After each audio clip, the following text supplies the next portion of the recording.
Hey everyone, it's Helen Castillo here with Mood Fabrics, and today I'll be showing you how to work with denim. We'll be covering a flat felled seam, a French seam, a plain old simple seam, and how to properly press your denim fabric. First up I have is item number 420450, and it is a grayish cotton denim with give beige solid. So here I have what looks like a muslin, but you can tell the difference because with denim fabric you have this kind of twilled direction on your denim.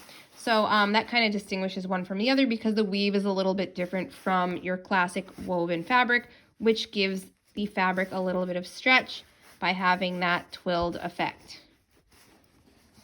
This is also more on the heavyweight side. Next up, we've got item number 420515, heavyweight Mood Indigo Cotton Denim Twill. So with this heavier weight, you can already see that it is very heavy. This is more for outerwear, jeans even, or maybe a fitted skirt, pencil skirt, or a jumpsuit. And I think when using a heavier weight fabric, it's better to make a silhouette that's farther away from the body or some sort of outerwear piece. The nice part about this particular item too is that you can use both sides. Last we have this item number 420635, Salute and Brown Sugar Stretch Denim Twill. So again, this has a pretty heavy weight to it. It is a bit softer though, so depending on the weave of the fabric, even if they may be similar weights, they can have a softer finish. So the nice part about this particular item is that you have this almost like orange kind of duck colored underside, which shows through on the right side of the fabric. So it gives it more texture and tone. You can use the right or the wrong side for your garment. And the wrong side actually has a little bit of a sheen, which could make for a nice design element. When you are working with denim fabrics, it's best to pre-wash them because you do not want the indigo dye, which creates the denim color, to end up running or fading in the future. So the best is to pre-wash with warm water separately and to use a color-fast detergent. When you are putting this in the dryer, you can use the dryer on a normal setting, and it reduces shrinking when you use this to create your garment. If you're using this for an accessory, you don't necessarily need to pre-wash it, but using it for a garment, it's best to wash that prior to cutting and sewing. Another tip is the denim weights. They come in light, medium, and heavy, and depending on what your project is, you'll want to purchase your denim accordingly. When you are marking this type of fabric, it's best to mark on the wrong side because there is so much texture with denim that you don't want chalk or wax to get kind of stuck in the fibers here, because then it's really hard to get it out. And then if you have to spot wash, there's no guarantee that the fabric won't be stained from using wax for marking. So it's better to thread trace, which you can just do by hand with a sewing needle and contrast thread, for darts or for any seam indications that you need marking for. Tricot interfacing gives you a little bit of a stretch effect. So once this is fused to the wrong side of your denim fabric, it still has the ability to move and stretch a bit without being pulled back from your original. You'll want to use an all-purpose thread for top stitching and for sewing the garment itself. And 9 times out of 10, an all-purpose thread would be 100% polyester, which is most of the Gutermann brand threads that are on Mood Fabrics website. The heavier weight you go with the thread, the heavier your fabric is. So typically you would want to use a denim or a brown colored thread to really get the effect of a classic denim design. I definitely recommend that if you do not have all-purpose thread and you are able to, or you can find the exact color you want in upholstery thread, chances are your garment or whatever you are creating will have more integrity because the thread is stronger. With that being said, the heavier weight your denim is, the heavier the gauge of your needle should be. When you're using a lightweight or medium weight denim fabric, you'll want to use a 14 gauge needle. And when you go into heavier weight, you'll use a 16 gauge needle. You also want to be sure that you use an elongated stitch. On my machine, I use about a 3.5, depending on what the project is, because this is very heavy duty fabric and you want to be sure that your stitches aren't puckering or creating any issues with fit or construction. When you are pressing this fabric open, you want to be sure that you're using a cotton setting or a very high heat setting on your iron. Always cut a swatch of fabric first and do a test of how it's reacting to the heat. You can also use a mallet to hammer open those seams if pressing it is not giving you the best result. As for seam finishing, I have a sample here, and all I did was an inch seam allowance, but because I want to press this nice and crispy, you can either do what's called a finger press, and that's when you just kind of run either your finger or your fingernail along the seam. And be sure you give your self fabric a little bit of a pull in either direction so you don't get any folds or lose any of your width of your finished piece in your seam allowance when you're pressing that.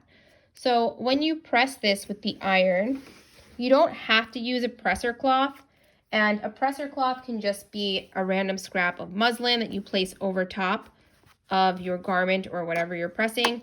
And what it does is it protects your garment from any heat damage or any residual, maybe fusible or something that might be on your iron prior to you ironing this fabric.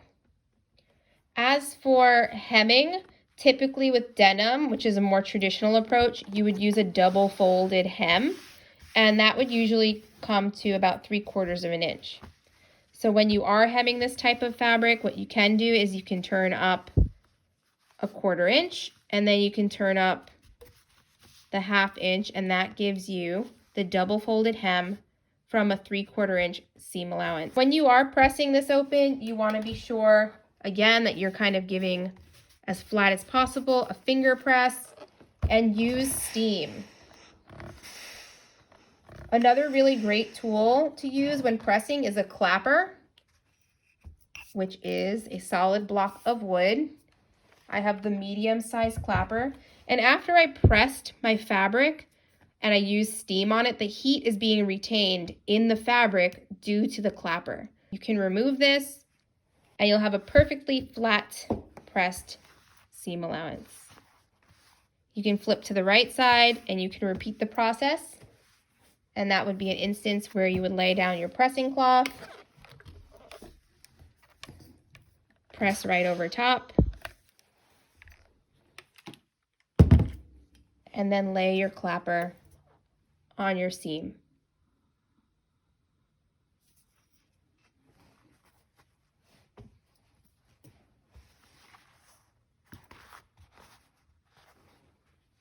A very traditional type of seam on denim, particularly jeans, or if it's a denim corset or dress, would be a flat felled seam.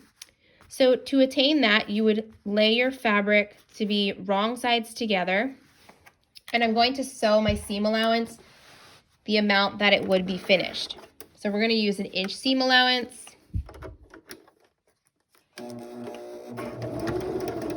I have my size 16 needle on my machine right now and my all-purpose polyester thread. This is similar to creating a French seam, but there are a few different steps between a French seam and a flat felled. So we are doing the flat felled. Now I have my flat felled seam allowance sewn in place. Now I'm going to press this seam allowance open. Give it a finger press first, and then I'm going to hit it with some steam.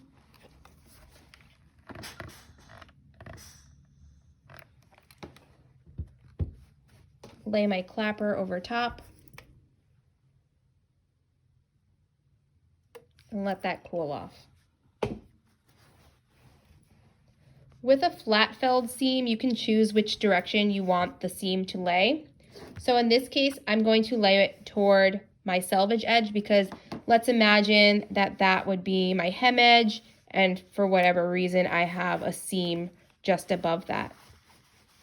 So what I'm going to do is I'm going to trim down the seam allowance on the right side, and I'm going to trim that down to about 1/4 inch.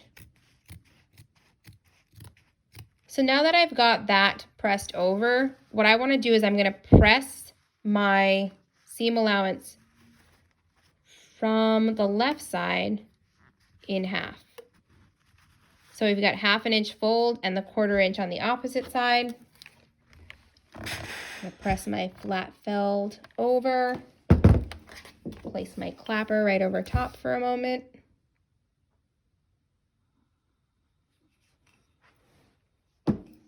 Now I've got that fold pressed in place. So what I'm going to do is I'm going to take my trimmed edge, I'm going to turn it into the folds, and I'm going to fold my left side over and to the right. So now I have the seam allowance from the right side on the inside of this, so be sure that when you clip or trim down the seam allowance that's being caught in the flat felled seam, that you're cutting away enough.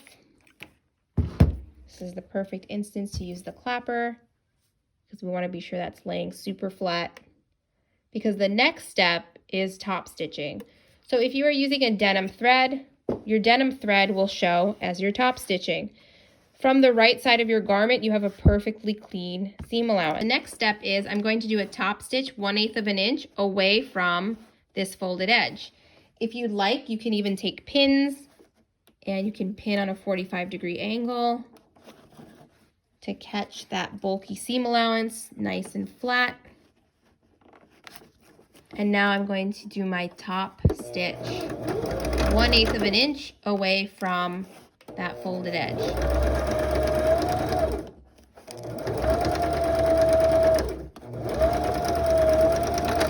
If you want to do 2 rows of top stitching, you can drop your needle into your fabric, lift the foot, pivot, come over a few stitches. You can walk that by hand, lift your foot again, and pivot your fabric. So now my other top stitch, my second row, I'm going to use that folded edge to align with my foot so I can keep those 2 rows of top stitching nice and parallel.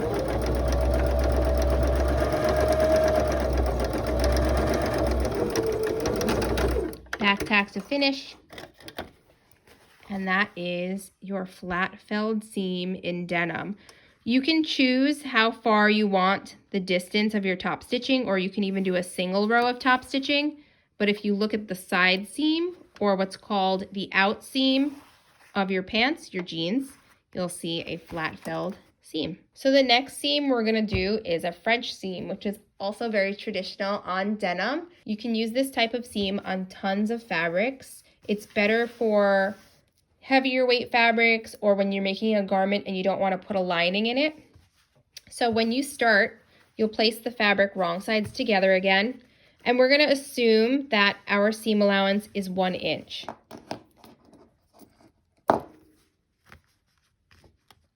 So I'm just going to pin these together, wrong sides facing.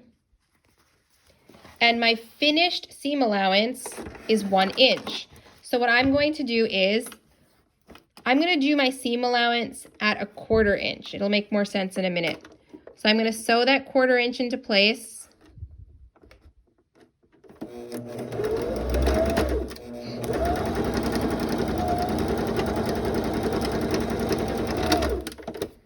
And now that I have that 1/4 inch sewn, I'm going to turn my fabric so that this seam allowance gets captured inside the actual seam.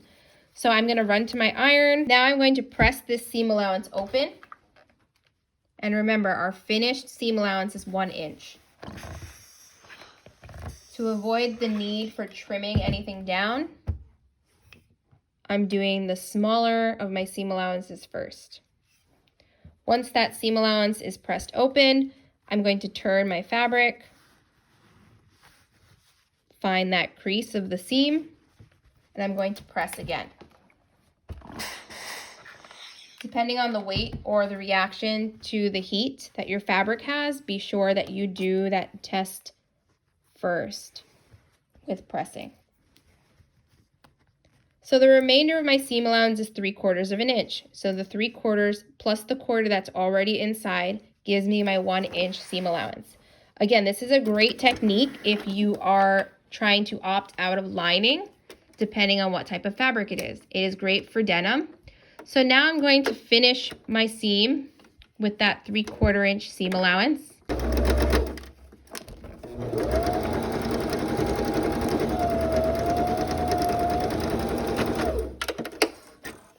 So now we have our finished French seam. And the next step you'll take is you'll open the right side of your fabric and you'll press your seam allowance to one side or the other. That 1/4 inch of the seam allowance is now captured inside of there. If you would like the inside of your French seam to be smaller, you can sew 1/2 inch for your first step, trim down that seam allowance, and then flip so it's right sides facing, and you sew the final 1/2 inch seam allowance. So now you know how to do a French seam, a flat felled seam, and a regular old basic seam with pressing.